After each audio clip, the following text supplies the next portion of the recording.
Hi, my name is Dane Digby, and I'm a second year ME. And I'm Michael Jarasan, also second year. We are part of Team TBD. This is our video. Enjoy.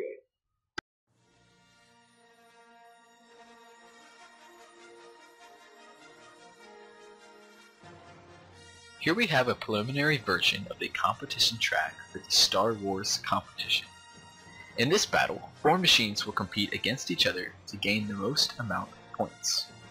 More specifically, a team can gain points by 1. Removing Darth Uga's TIE Fighters, which are the black dog bones, from the team's zone. 2. Retrieving the fleet, which will be ping pong balls. 3. Launching the Millennium Golf Ball into the air. 4. Placing torpedoes, which will also be golf balls, into the rotating Death Star. And 5. Evading the blast zone by the end of the 40-second given time period. The machine must operate autonomously, that is, without a controller. An added challenge is the galactic barrier that is placed at the center edges of the track as shown. May the Force be with you. This is the Gantt chart for our final project, made on godtechdesign.teamwork.com. I will give a brief overview of the tasks we are expected to complete. After this planning report, the next report we have to complete is the evaluation report, due in 3 weeks. This report will contain the concepts we considered for our design, as well as the tools to evaluate those designs. After that, we have a week to complete our preliminary final report, and then 2 weeks to finish our final report. We must also give elevator speeches before both the evaluation report and the final report. As for the design process, things kick off with the team competition 2 weeks after this planning report, where our machines must launch the Millennium Golf Ball 3 inches into the air. Next comes another team competition a week later, where our machines must drop torpedoes into our rotating Death Star.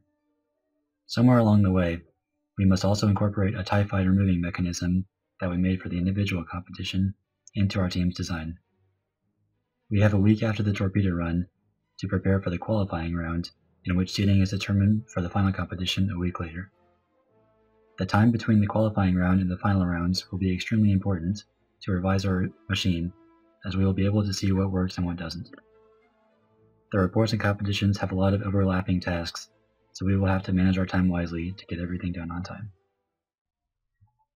The end goal of the design process is to maximize points. This can be achieved by successfully maximizing the 4 subfunctions: retrieve fleet, remove TIE Fighters, score torpedoes, launch Millennium Golf Ball. Each subfunction will store points and/or prevent enemies from scoring points. For example, the machine must locate the TIE Fighter and prevent its re-entry into our zone, while the Millennium Golf Ball only needs to increase in altitude. Now on to the House of Quality. In order to begin the design process, this House of Quality analyzes the customer and engineering requirements we will need to cover in order to create a machine to maximize our points.